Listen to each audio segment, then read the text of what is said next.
So Taavet, continued upheaval around Brexit, uncertainty. How is that impacting your business?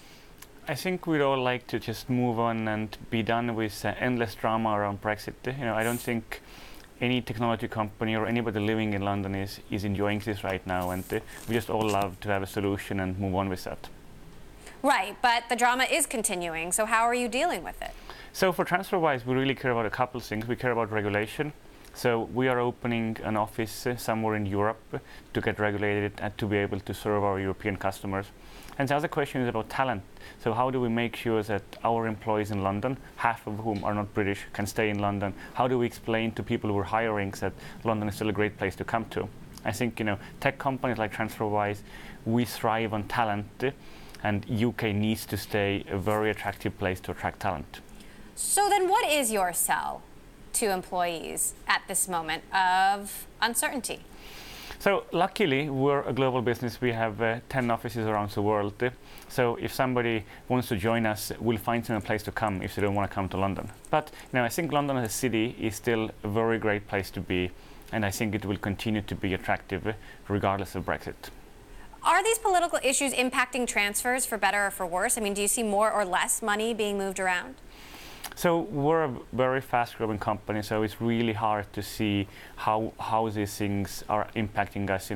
We're continuing to grow north of 50% on an annual basis, so it's hard to detect the micro effects of these things. We do see some months we see more transfers from the UK. It might be because sterling is going up or down. Other months we see more activity in the US. But overall, if anything, I would say that volatility is helpful for our business. Now, PayPal has been making more and more moves into this space. I know that your argument is always around fees, and that you've got the best offer for customers. But how is PayPal impacting your business?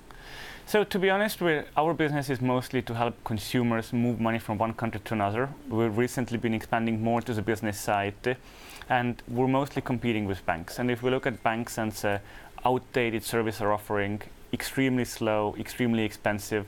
Everyone loves the Transferwise experience on your mobile, really low cost, really fast. PayPal, while they're a pretty significant company moving a high volume of payments, they're actually not that competitive. If you look at our price comparison, you'll see that using PayPal will be 5 times, 7 times more expensive than using Transferwise. And, you really are a global company at this point. I mean, who is your biggest competition then? Is it the traditional banking structure? Still, when we ask our customers, what did you use before Transferwise, banks come up 9 times out of 10. So we do look at the big banks like Citibank, Wells Fargo, HSBC as being our main competition. Now, we're looking at a big year ahead for IPOs, dependent on market conditions, but, there's a lot of pent-up demand. You're a company that's raised $400 million. What progress are you making towards becoming a public company? So we feel that for Transferwise, the best place to be is as an independent company and to continue growing. So we're today in more than 40 countries. We're still looking at how do we keep on growing as fast as we can. And being a public company, frankly, probably wouldn't help us grow any faster. We have a great investor base that's very happy with the performance.